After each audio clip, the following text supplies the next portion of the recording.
In today's video, we're going to talk about Spider-Man 4 and Venom 3 because there is a huge connection between both of them. Now we know that Venom 3, which is adjacency to the Sony Spideyverse, does have a connection to the MCU now because of the post-credit scene in No Way Home where a Venom symbiote was left on the table, and that appears to have a massive plot point in Spider-Man 4, but also where Venom 3 is going to start is literally where they were transported at the end of No Way Home is literally the start of Venom 3. So there is a connection between both of them, and it appears Spider-Man 4 could be going very dark, and it appears that Venom 3 could be insanely dark. So I really hope the information going around is true. So yo, what is freaking good YouTube Warstu here? If you are new around it, make sure to subscribe to never miss any of the Kaiju, Monsterverse, Marvel, DC, pop culture based content that I try to cover on a daily basis. If you could, subscribe to the channel, turn notifications on, and let me know down below. Are you freaking excited for potentially the Venom symbiote playing a massive part in the MCU?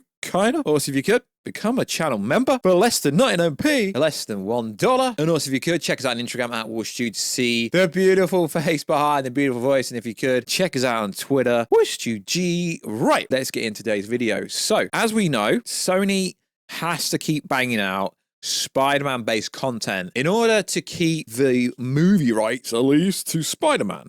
And as I've always said, Spider-Man 4 should have already came out. Now, the release date's actually pretty wild, but if it does come out next year, which is the rumored, alleged release date, they're going to have to push some other things back. But personally, No Way Home was freaking years ago now. It's 2024. So I do believe this information that's going around, but also at the same time, I think this information could be made up, and it's pretty obvious. And also, I've noticed a lot of the Marvel scoop and rumors going around at the moment is pretty obvious stuff. But anyway, this Anon account. What I mean by Anon account is you don't know who's behind it. So although it's calling itself Daniel RPK, it could be a girl, it could be Daniela. You just don't know who it is. And that is why I prefer information coming from the likes of Jeff Snyder or Alex Perez. Because, okay, cool, you don't exactly know who Alex Perez is. Or you know who Jeff Snyder is. You can actually see a person behind the account. So I don't like the Anon accounts because there's no credibility. There's no accountability because you don't know who it is. But I'll try to be less critical of where the info is coming from because I do get comments saying, yo, why do you cover it? Because they somewhat get stuff right. Spider-Man 4 is still expected to start filming this fall for a release of 2025. I very much believe that. As Tom Holland has said multiple times, they're working on the script. Apparently he's involved with the script. Apparently the whole post-credit scene with Venom coming through was actually to do with him. So I do somewhat believe this information. So as we know, at the end of No Way Home, Venom was transported back to the bar at the end of the movie, essentially. And we got the Venom symbiote on the table.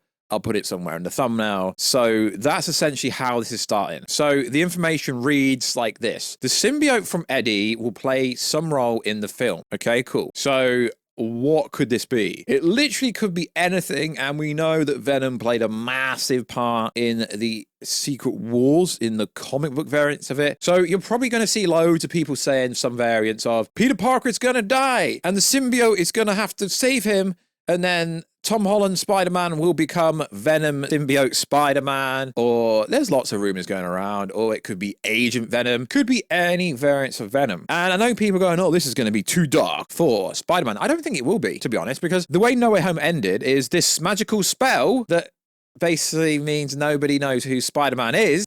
Hence why the scene at the end of No Way Home was kind of sad when MJ had no idea who Peter Parker was. But the whole necklace connection there, you know they're all going to find out who he is eventually again. But My Time to Shine had this to say. The spell used by Doctor Strange made everyone in his world forget who Peter Parker was. There is no confirmation that the other Peter Parkers were forgotten in their universe. And of course, it got community noted. And of course, in My Time to Shine, basically thinking to know everything. But to be fair, if it is genuinely a scoop, then it's rumor stuff, so there would be no confirmation or validation until like said movie came out. So GeekyCast came out and said this, friend of the channel, at MossCulture. Remember when I said this when No Way Home came out and everyone and their mother called me stupid for this? Remember I said, what if the spell wiped out all the Peters from the multiverse? Now, this is interesting because realistically, Marvel never actually explains anything. So that could be the case. That really could be the case. So If no one knows who Spider-Man is, then it theoretically could become Venom. Obviously, it would make more sense if Spider-Man was to die, so on and so forth. But then Alex Perez chimed in, and you know, we like Alex Perez at this channel. Said this: there's a problem with the idea, though. If it applies to every Peter Parker, how come in ASTV, Mary Jane still remembers Peter, as does the rest of the Spidey team? The film canonly happens after No Way Home, so it's just a point. Yeah, he does. What about across the Spideyverse? Obviously. Yeah, it does make a lot of sense what Alex Perez is saying. Personally, I'm not really buying into this rumor that the spells literally worked on every single person.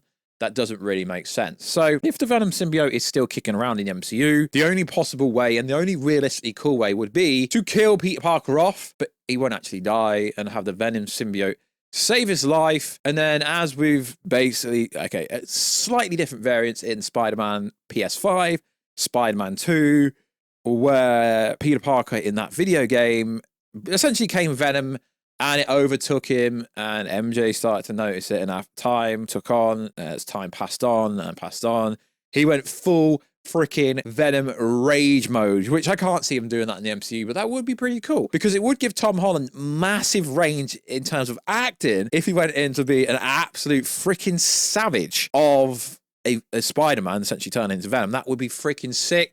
And everybody wants this, and according to rumors, obviously Spider-Man is going to be an important character going forward, but would they do that to the golden boy of the MCU, the only character that people really care about? I know that triggers people when I say that. I don't know, but it really worked in Spider-Man 2. Venom is a very popular character. If you look at the Tom Hardy Venom movies they've done, both of them made good money. We know Venom 3 is going to be the last one, so they won't really be a Sony-verse Venom, or that's at least what they want you to believe. Or it means that Venom won't be getting a standalone movie in the Venom side of stuff. So that would be freaking cool. It'd be interesting. And obviously, if they are going to be shooting Spider-Man 4 very soon, they will have to announce, probably at San Diego Comic-Con or D23, they would have to announce, who the director. I mean, I personally don't care for directors, but they'll have to announce some kind of director, and then you get loads of people coming out saying stuff like this. I hear Sony and Marvel Studio wants to announce a director this summer, as early as May. Well, May isn't actually a summer, lad. Not even close.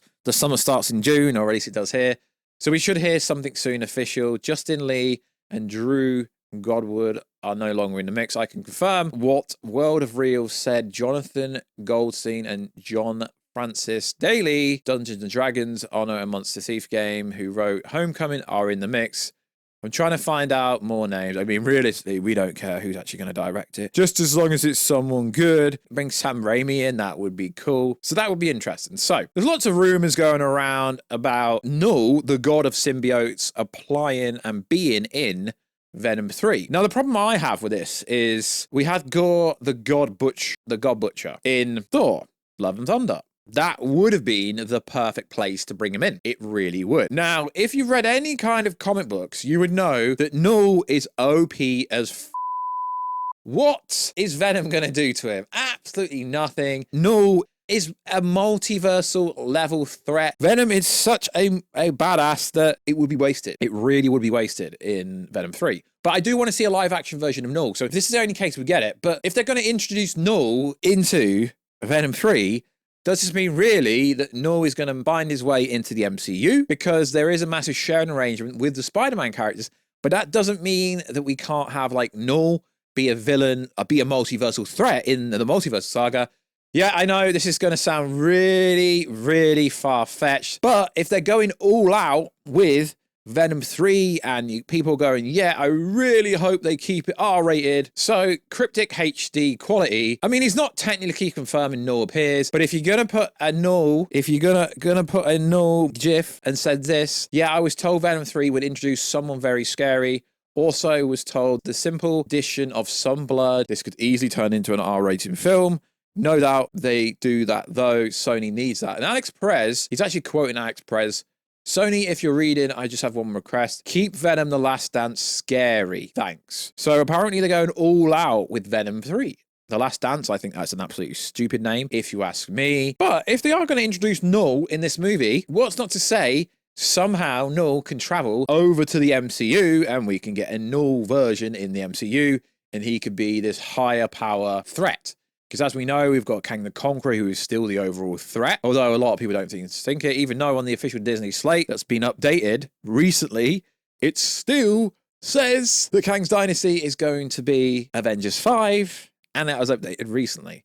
So there could be a massive connection between the two, massively. And you could assume what Alex Perez and Cryptic have said, with the simple addition of some blood, it could easily be an 18+. And why would you need that? Unless you're going to put KNULL in the equation, because realistically, Venom's pretty much bossed every villain there is, and if you're going to go by the green and be a Lasher, that's kind of pointless because Lasher is pretty weak, to be honest. And why bring, I mean, it did turn out that was just a random color, but people thought it was Lasher from the Life Foundation, so on and so forth. But I really hope that that's not gonna be the overall villain for Venom 3, because as we know, if we go by like the plot leaks and stuff, but those plot leaks came out before the addition of these other so-called additional reshoots, so on and so forth.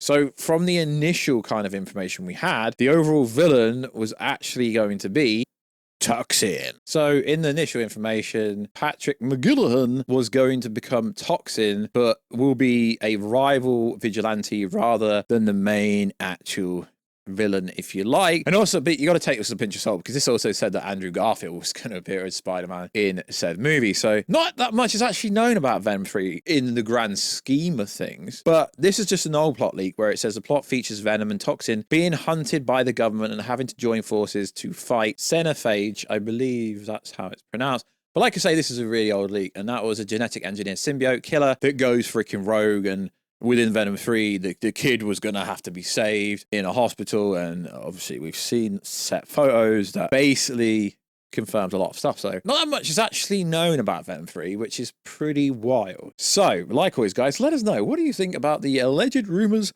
for Peter Parker Spider-Man to die in Spider-Man 4, and then some variants of Venom having to bond with Spider-Man to save him?